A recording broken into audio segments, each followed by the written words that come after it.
T'as encore faim? T'as encore faim? Ouais? Et alors, tu fais quoi là? Et alors tu fais quoi? Hein?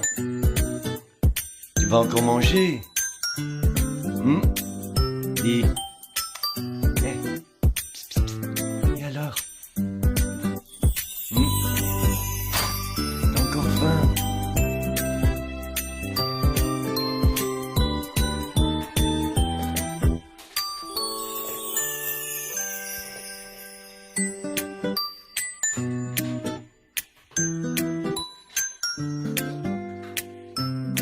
Et alors? C'est bon, hein?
Ça va, c'est bon. C'est bon, hein? Oui, c'est bon. Oui, oui, c'est bon. Ah bah dis donc, toi. Tu t'emmerdes pas, hein? Hein?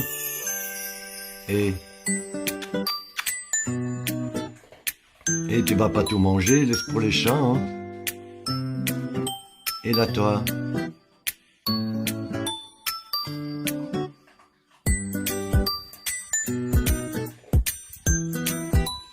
Oui, tu es beau.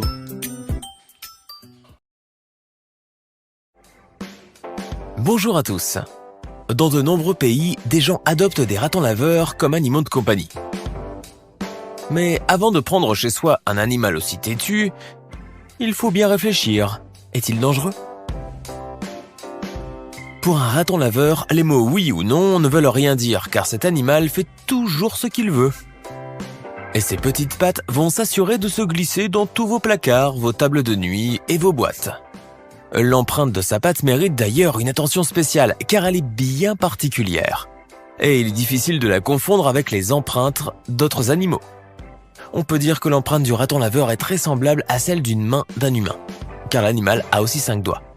Un raton laveur a la taille d'un gros chat, la longueur de son corps est de 45 à 60 cm, et sa queue de 20 à 25 cm, pour un poids allant de 5 à 9 kg.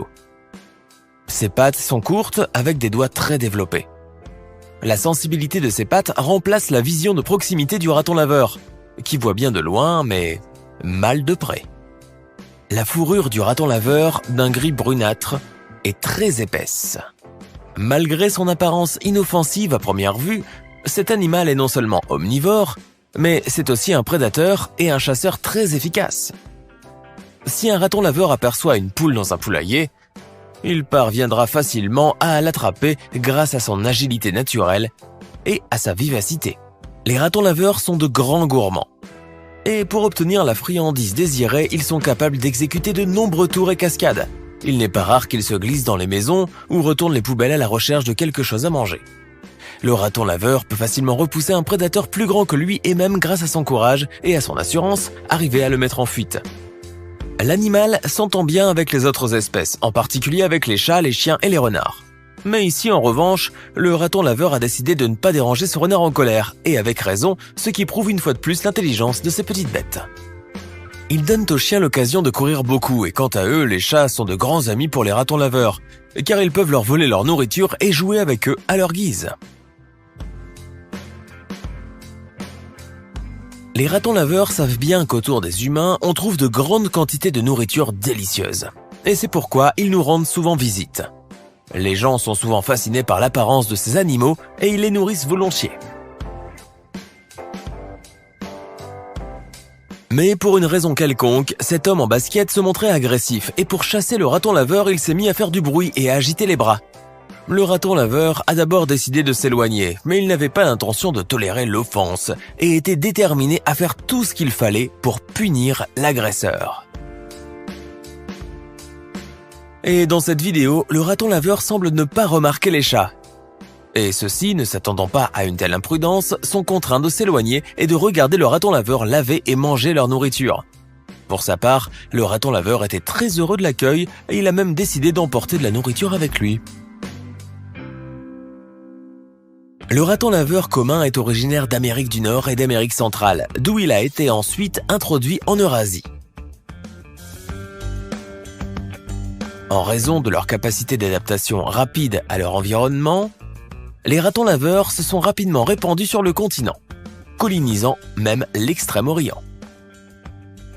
Ce mammifère omnivore est l'une des rares espèces qui prospèrent face à l'impact croissant des activités humaines, qui se manifeste entre autres par la mise en culture progressive des terres. D'ailleurs, leur nom de raton laveur est bien mérité car ils lavent tout ce qui leur tombe sous la patte, que ce soit de la nourriture, des fruits ou par exemple un téléphone.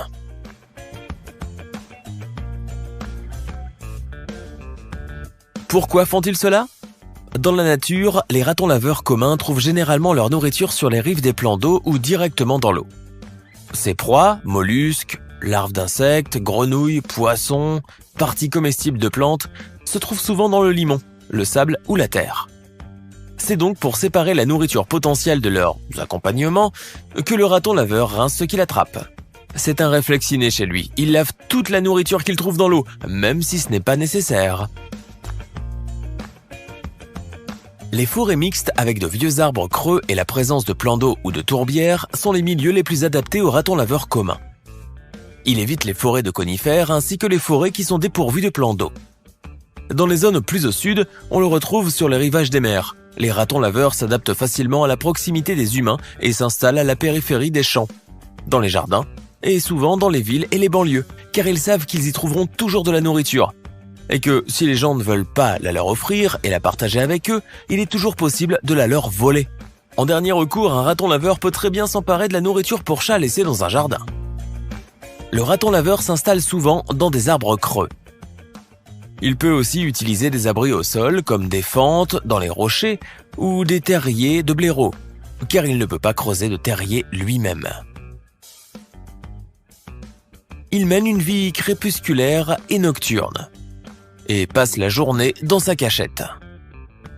Il part au crépuscule et parcourt la zone autour de sa cachette à la recherche de nourriture. Mais il s'éloigne rarement de plus de 1,5 km de sa demeure.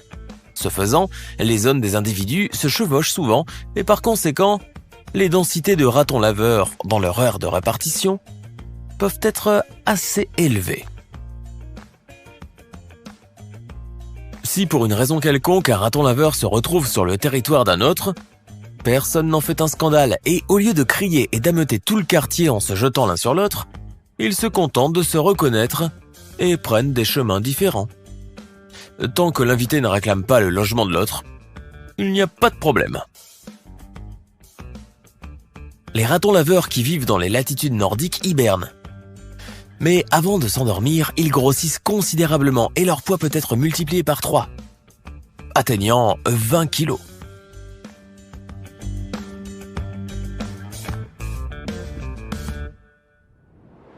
On trouve les premières mentions de ces animaux dans les travaux de Christophe Colomb et, dès cette lointaine époque, les scientifiques se sont mis à discuter pour déterminer à quelle famille ils appartiennent. Certains affirmaient que les ratons laveurs sont des canidés, d'autres qu'il s'agissait de blaireaux, et d'autres encore disaient qu'ils appartenaient à la famille des félins. Certains ont même suggéré des liens avec les ours, et ce n'est qu'à la fin du XVIIIe siècle qu'on leur a attribué un genre spécial et une famille bien à eux. Par nature, les ratons laveurs sont des animaux paisibles et amicaux, en plus d'avoir un niveau d'intelligence assez élevé. Ils sont tout à fait capables d'apprendre et de se souvenir pendant plusieurs années. C'est pourquoi il peut être intéressant d'en adopter un comme animal de compagnie. Mais encore faut-il savoir à quel point ces animaux peuvent être dangereux pour l'homme. Voici ce qu'en a dit dans une interview Dmitri Tarasov, comportementaliste animalier et propriétaire d'un raton laveur de compagnie. Il faut comprendre que dans la nature, cet animal occupe une niche où ses seuls ennemis naturels sont les grands prédateurs.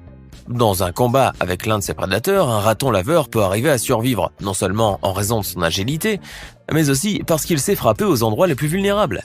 C'est-à-dire que son agressivité, sa capacité à se battre et à infliger des blessures graves en une fraction de seconde, ce sont des choses qu'il a dans le sang. Et en adoptant un raton laveur, il faut être prêt à accepter son haut niveau d'activité. Il ne se comportera pas comme un chien ou un chat qui dort toute la journée, surtout en été. Il s'intéresse à l'exploration des espaces en faisant absolument tout. Enlever les plaintes, démonter les appareils électroménagers. Par exemple, Nautique a démonté l'ordinateur de mon fils et l'a lavé pièce par pièce dans l'eau. Les gens ne se rendent pas compte de l'importance du fait que les pattes des ratons laveurs ressemblent à des mains humaines. Donc, tout d'abord, un tel animal a besoin d'une pièce séparée, où tout sera sécurisé. Et avant qu'il puisse comprendre ce qu'il peut faire et ce qu'il ne peut pas faire, il faut compter au moins 1 an et demi. Le deuxième point, et le plus important, c'est que les ratons laveurs peuvent être très agressifs, même dans les jeux. Toute leur communication se fait par la morsure. Pour une personne, le contact constant avec un raton laveur signifie des visites fréquentes à la clinique pour recevoir des points de suture. Ainsi, une personne qui craint la douleur ou la vue du sang, ou encore qui a la peau sensible, ne devrait en aucun cas adopter un raton laveur, et devrait aussi s'abstenir de visiter les zoos où l'on peut toucher les animaux. C'est tout pour aujourd'hui. Alors, aimeriez-vous avoir un raton laveur à la maison? Ou peut-être en avez-vous déjà un? Écrivez-le nous dans les commentaires et n'oubliez pas d'évaluer et de partager la vidéo avec vos amis. À bientôt!